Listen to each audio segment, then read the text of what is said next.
Indulge in the past with History on the Rocks, the podcast that brings you the fascinating tales of lesser-known history while you get ready for the weekend with your favorite drink in hand. Join Cody and Audrey as they uncork the stories that time forgot. From famous people like George Washington and his distillery to pirate queens causing mayhem on the high seas. Each episode is a journey through the ages with endless possibilities. Give them a follow on Facebook and Instagram. So grab a glass, relax, and join us every Thursday. History on the Rocks, where you'll learn about the past while sipping in the present. Subscribe now wherever you get your podcast. Why are you just staring at me? Greetings, everyone. I am JR, co-host of Sparrows Under Review, and I'm here with you all today. With Stacey. We normally do a different intro, but I forgot to do the JR and Stacey part because I was in the zone. I was thinking I was doing my other show. I don't even know what you're doing, so that's why I'm kind of just sitting here. We've come back from Lexington ComicCon, and every time we go to this Comic-Con, I mean, every other Comic-Con's great too, we experience something different but the same, and it makes us have a great experience. Right. So we left on a Friday. The event starts Thursday and goes Friday, Saturday, Sunday. But Thursday is generally a day like where you just get your pass and it's a little mixer type deal. It's not like open door stuff. Friday I went inside and got our tickets, and it was a nice crowd and everything. On my journey though, as we were hitting there, we were hit with some harsh things. A few people canceled. That comes with any Comic-Con, so it's not a negative. It's just that there were some people I really wanted to see that didn't get to show up, but that neither took away nor granted us a bad time at this show. So Stacey, how did your show start? Well, the first person that canceled was Rose McGowan, so that made the Charmed cast not complete. But like you said, it didn't take away from anything else. I was still really excited to be able to see the rest of them. Yes, and I agree. And we found that out on the way down. We had stopped, and then once we got there, you got your bad news. Yes, that Don Bluth wasn't going to be there. I've waited a long time to see him. And the odd thing about that is that he doesn't do very many appearances. Like, you got to go pay to be a part of his academy, blah, blah, blah. So hopefully I'll catch him another time. If not, I know that everything that we did over this weekend was pretty amazing. Right. So I'll go in and I'll start off like we like whenever we come somewhere a second time or go to a place a second time, we're veterans by then, so we know how to razzle and dazzle the floor. So we know what we want to get accomplished. Right. So we went in there, and as content creators, we have to shoot certain videos and things like the entrance, blah blah blah, just to keep up with our fellow press that's there. Nobody's competition, so I'd never say competition because we're all equal in what you do. So keep doing what you're doing, everybody that's out there. And after we get done doing that, the vendor hall was there, but the vendor hall wasn't like necessarily open because we got there at 8 a.m. Oh, yes. Because of the different takes and different things that went on there. So we go in, we hang a right. And when you hang a right, that means you're going to the game room. And I got into a slight argument with Stacey. I tried to tell her that this was the right way to go. And she was like, no, this is the right way. And she was right. I was wrong, 100%. She's right at least 90% of the time.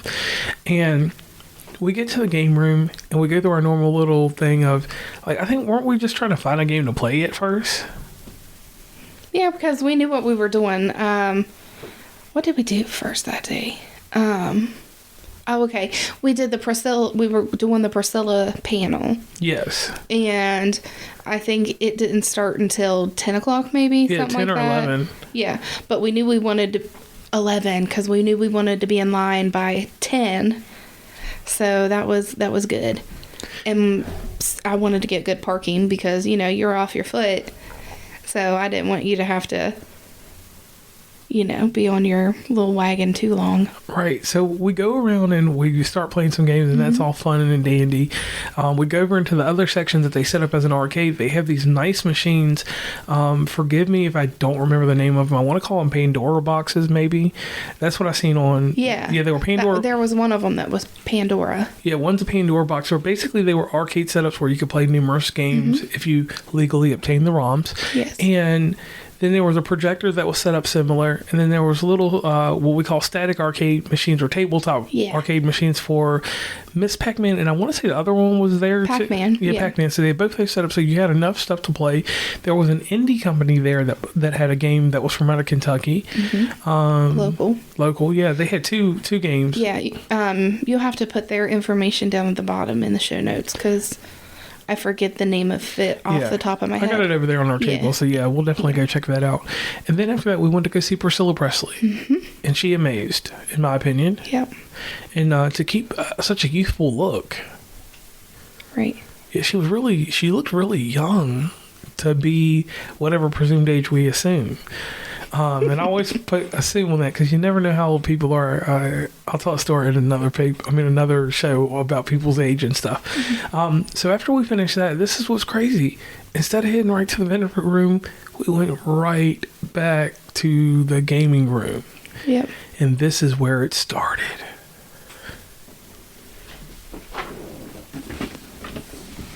Now, did we do that before Priscilla or after Priscilla?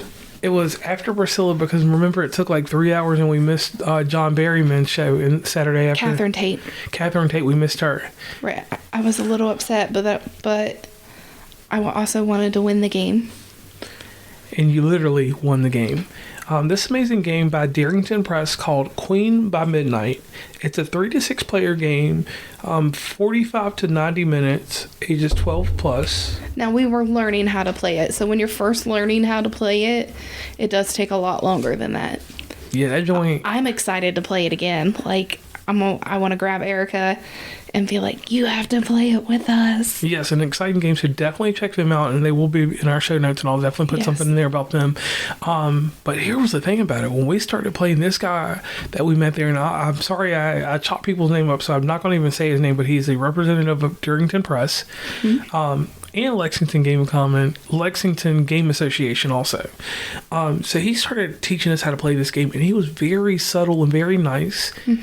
And then there was another guy that played with us, so it was 4 of us. The boards were set up. Jim, wasn't that Jim. His name, I think? I feel like Jim was the dude beside you that I called Brad. Because remember I called that dude Brad that was beside you? I was like, yo, Brad, I'm going to take your kingdom, or some shit like that. Yeah, I called it, and he answered to it, so I was like, that okay. That wasn't his name, but okay. Yeah, I know, because later on... Old Brad. But anyway, so we played that game, and that game took like 3 or 4 hours. Right. And by the time it was done, what did we do after that?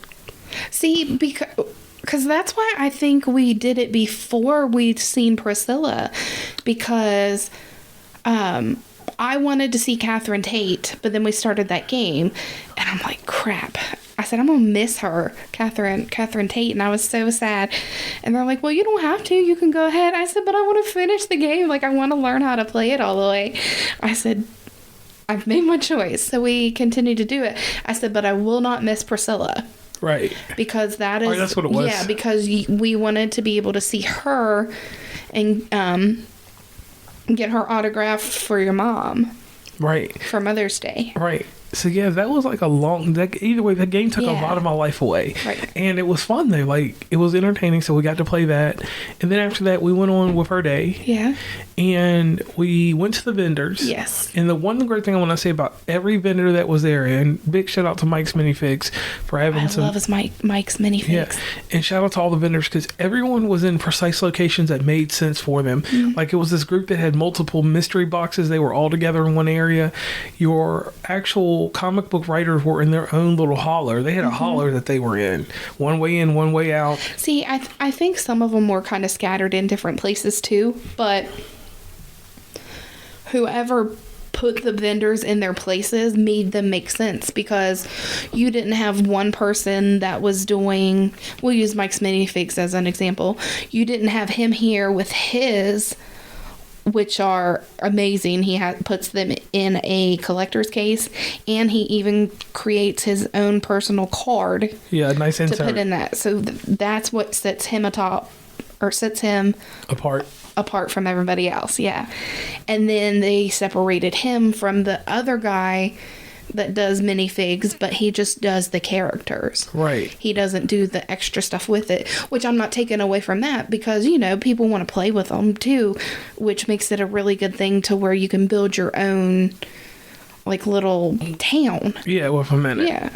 So, in either way, and even with the way the comic book people were set up, like I said, the nice thing is shout out to Time Warp out there in Ashland. Yeah. Because my homie was out there. He was on a cane too. He was hurt too. I'm on my little wheel scooter thing doing my thing. Got to speak to him for a little bit, and he brought some rare games there to sell. And that's what I like about them. And then there were other rarities. We've seen some Family Guy toys that were rare that I'd never seen before. Right. Only thing is I didn't see anything with Rocco's Modern Life, and I didn't see anything about the Tick. That's the only thing that hurt me, and maybe I was moving too fast because we know I roll. You were, yeah. Even though my leg was jacked up, I was rolling on it. Because the first time you went through and you made sure you looked at what you wanted to, and I had seen, or you had stopped at one book set that you wanted to look at. You talked to the guy, and we purchased a book. And then we went a little further, and I wanted to see another set of authors. Yeah. And I'm like, hey, I want to. And then you were gone. I was so mad at you. I mean, I was on that scooter. I was rolling. I couldn't tell nothing. I couldn't tell space-time continuum. Right. I don't know. And then we also went by another booth that we'll talk about a little bit later that I didn't even pay attention to it because, we were just going. Until we had went down to the game room again on Sunday. Yes. So when we came back through, we went downstairs, we played some more games, ran around. Of course, we ate, which it was awful. It was awful. Yeah, stay away from that food in the inside. If we had known better, we would have ate at the food trucks from the get-go. Yes, give the food trucks a try. Yes. They're definitely worth it. And then whoever's running the fountain areas, fix your carbonation to syrup levels. Y'all need to get that under control. Right, because there should be no issue. It should be syrup issues, not carbonation issues ever. I can see you running out of syrup, but get your mixtures right. Yeah, they had Coke Zero tasting like cherry Coke something. Right. It was so sweet. And then what else did we do for the rest of the day? I think that was the end of our day, wasn't it? I think we ended Saturday kind of early. Yeah. Did we walk through the celebrity room? Yeah, we walked through the celebrity room. Or Saturday? Yeah, because I was looking for Swerve. Oh, yeah. And then we missed him. Yeah, we missed him. He was upstairs or signing photo op, something like that. Or something, yeah. And then Catherine Tate was also missing from down there. Yeah, so we never did get to see her, but... No, we did. When we walked around Sunday, I think. When we went back? Whenever we went by, I caught a glimpse of the side of her. Okay, well, as long as you got to see her. Yeah. And that was the first glimpse that we got of Shannon Doherty and Holly Marie Combs. Yes. And that will be a story that we'll talk about in a little bit. Right. We can just jump in right now. Just our first impressions. Holly Marie Combs is petite. Yes, and she doesn't age. No. Nope. And Shannon Doherty looks the same. Yep.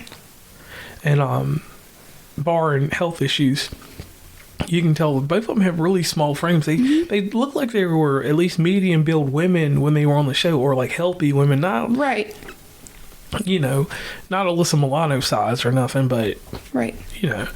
And we'll get into them in just a second. So I guess we'll finish up Saturday. What do we do Saturday evening? We ate some old stank-ass pizza from Pizza Hut. That was my fault. Shout out to Pizza Hut anywhere else except Kentucky. That shit was dry as hell. I'm just going to be honest. Even if we had ate it when it was hot, it just lacked the luster that you can get in Spencer, West Virginia at the local Pizza Hut. Just being honest. Right. So Sunday rolls around, because whatever we did at night, I don't even know if we watched TV or do we just both pass out? No, we played games.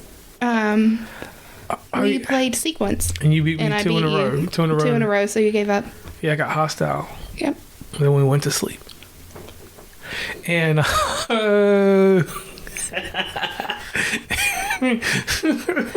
no, it's funny because you will only play 2 rounds with me unless you win both of the rounds.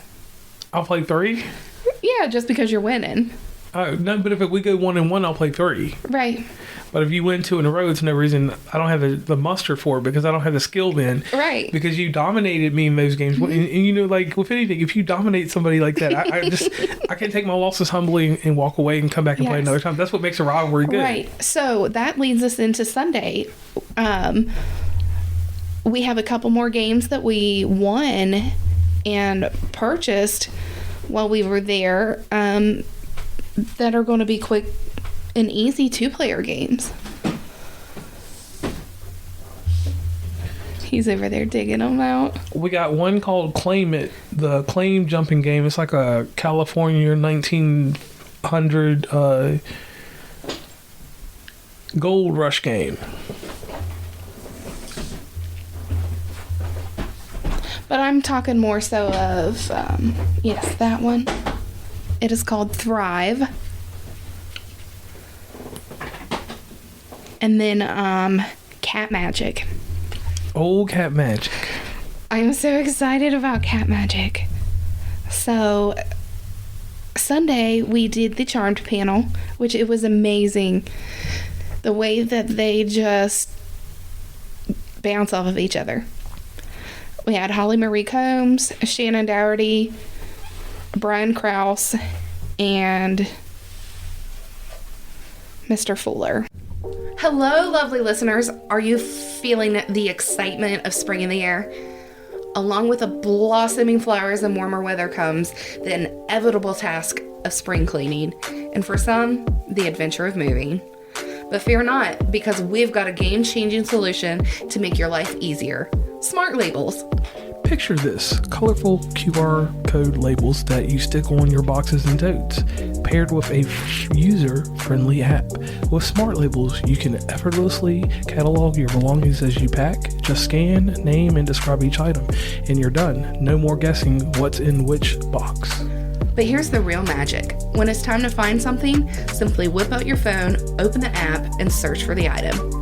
It's like having a virtual inventory of your belongings right at your fingertips. Join the growing community of Smart Labels users who have bid farewell to the frustration of lost items during moves and decluttering sessions. Experience the joy of a streamlined, efficient organizing process. Ready to transform your spring cleaning and moving experience? Head over to Amazon today to snag your Smart Label QR code labels and download the app. Trust me, your future self will thank you. Smart Labels, because why waste time searching what when you can be enjoying the season?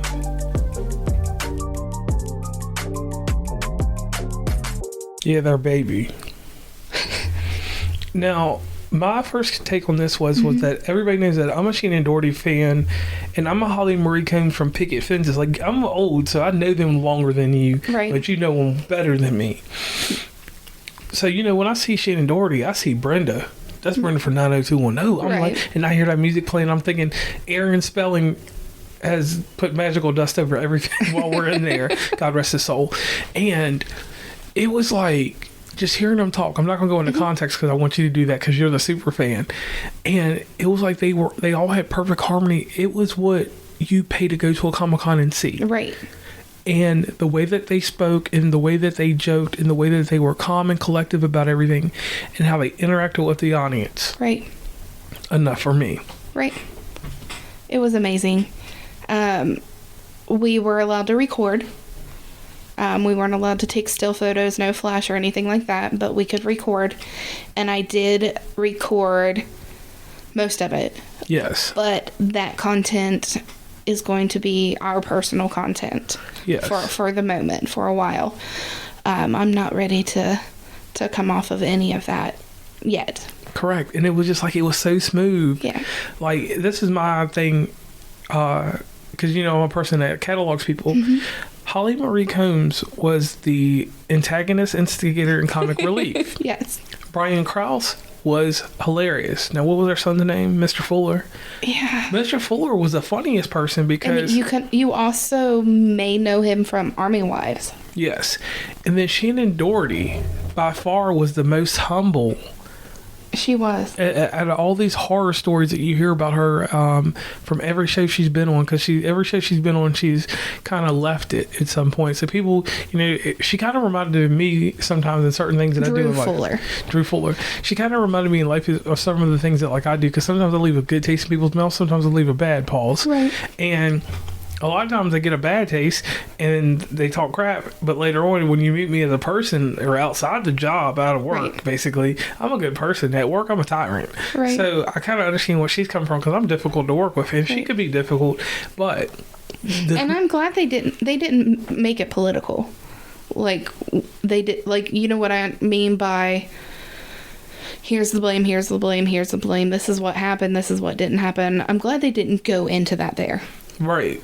They were very calm and collective, and they directed you. Right. Go to the podcast if you want to hear about that type of stuff. I think they were asked about it once, but most of the audience was respectful and not wanting the drama brought in. And how careful and how nice they were about the reboot. Mm-hmm. Shannon Doherty, that's where she became human to me, the response that she gave.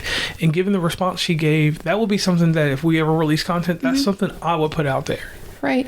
Because I think that speaks volumes to who she is and how she cares about the acting community as a whole. Right. And she made me really, believe that, man... It might make someone reconsider their absolute hatred towards the Shannon reboot. Doherty. Yeah, or Shannon Doherty. Yeah, true. And then, they did make me cringe and hate CBS Viacom even more. That's Paramount people. I do have a disdain with them, and it goes beyond this. I'll be doing a podcast about it on my show later, but you'll be on that for me. But other than that was an amazing thing. So what else did we do with it? We went back to the game room, right? We spent quite a bit we went upstairs. We went back through the vendor hall. Yes. Because before we went to the Charmed panel, we went and played more games. And we picked up Deadlines. Yeah. Which, if you find us on Sparrows Under Review on Facebook, I'll have all of these games listed that you can purchase. I am an Amazon associate, so I will have affiliate links there that help us out. If you're interested in any of these games, you can, like I said, find it on Facebook, Sparrows Under Review, and it'll take you directly to Amazon. Cat Magic we played. So we were a little confused because basically it says you want to pick an item and you have to basically make that item. And then it said shuffle all your cards together and that's what you use. Yeah. And so we did that, and it was a little confusing to us at first, but we still enjoyed playing it. And so we were walking through the vendor hall again.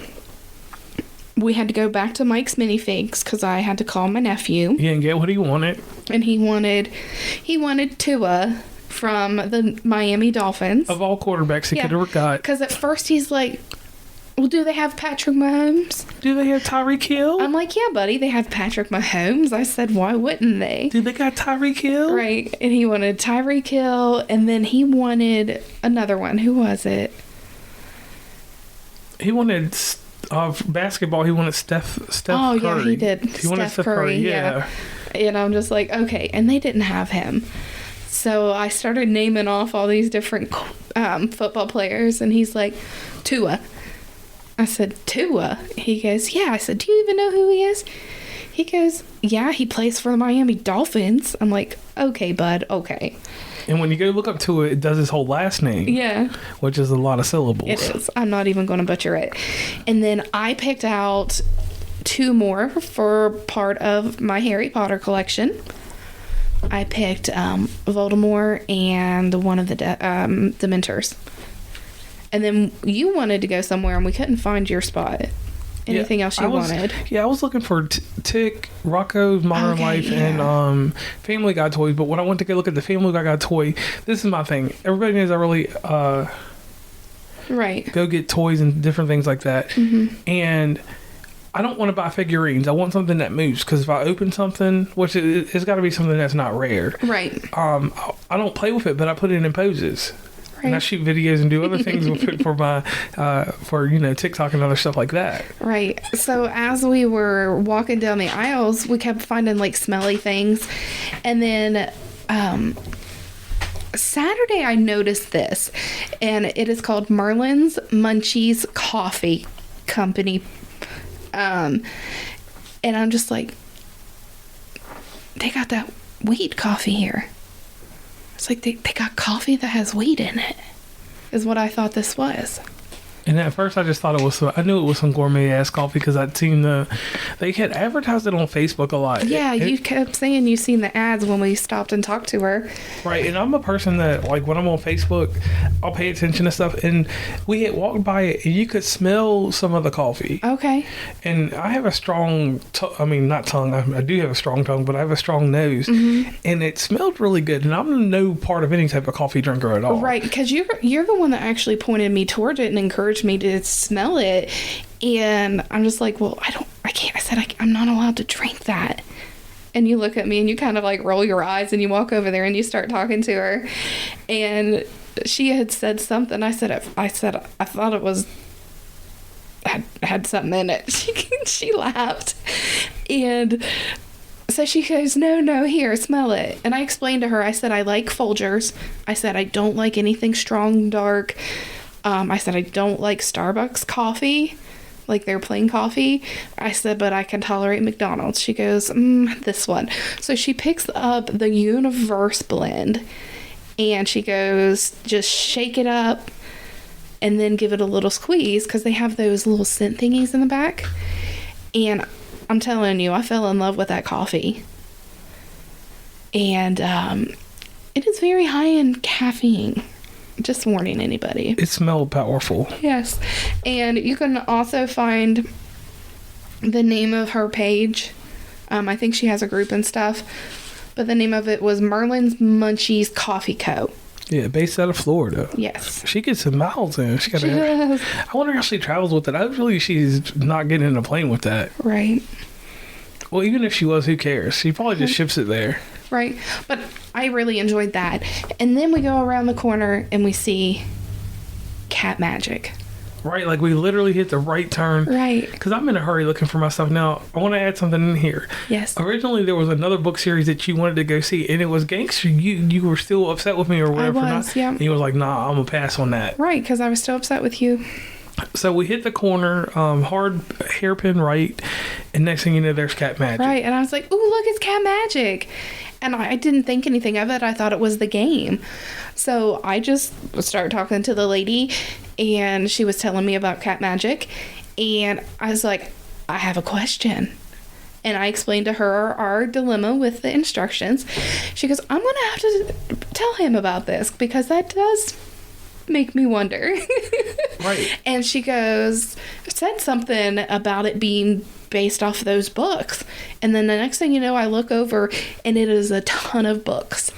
Now, initially, I just seen the Cat Magic book, and Yes. it didn't have very many pages. I think it was like, did she say 75 or 100 or something? Something like, it's really small. So you know, if I'm going to read something, it needs to be kind of quick. So I was like, ooh, I'll read that. So I talked you into, I wanted just the Cat Magic book. Right. That's what I wanted out of it. And then next thing you know, the lady didn't do a hard sell. She did exactly what you're supposed to do when you're marketing and advertising. She gave us a feel for it. And, you know, the way that she spoke about it and the way that you've seen how everything was organized, it could be the next series that gets optioned for television or a movie. Yep. What sold me on buying the series is not that she focused so much on her books, but she incorporated my enjoyment of the game, because she heard that we played it downstairs too, and that if we didn't win it, we were going to come back up and buy a copy of the game from them. Mm-hmm.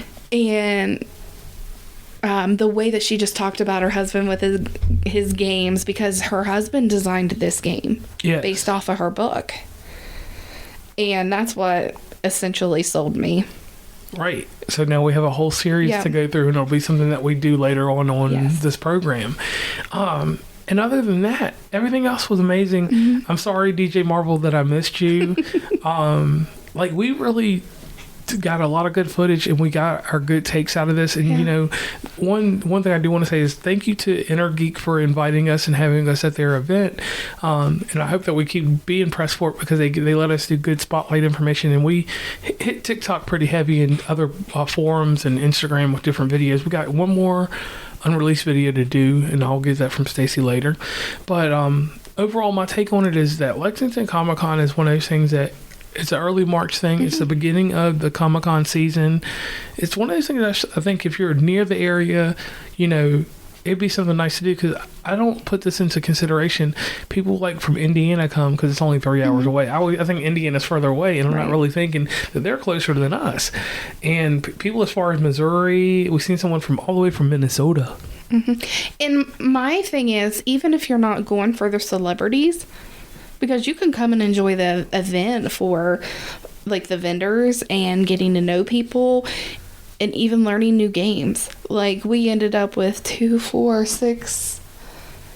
new games that we never would have thought to pick up and play, because they have such an amazing program with the Lexington Gaming Association. Yes.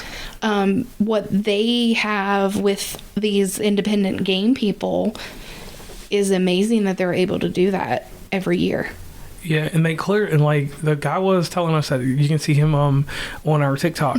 He was going in and explaining to us how they actually get these games. The companies send them to them, right? You know, and that good word of mouth and that good play that you get from this stuff is just so amazing. Right. So now we don't know the exact details of how that goes. It's not that simple. So right. So leave it to them. We'll leave it to them. So I'll say this: the Lexington Gaming Association, Inner Geek, and everyone that was involved in the Lexington Toy and Comic Convention put on a great and amazing show. Yes. So we are proud to announce that our next stop will be at the 4-State Comic Con. Yes. And you can also find that information linked on Sparrows Under Review. I will create a post on that. Yes, and that will be at Hagerstown Community College, and we will definitely be putting out a date. And actually, on West Virginia and Commonplace, we'll be doing an interview with one of the people from that as soon as they get back to us. Okay. So we want to thank you for tuning in. Make sure you head over to Sparrows Under Review on Facebook, Instagram, and X. Yeah, if you want to. I don't run that very often, but I do have to throw it out there that we have it. All right.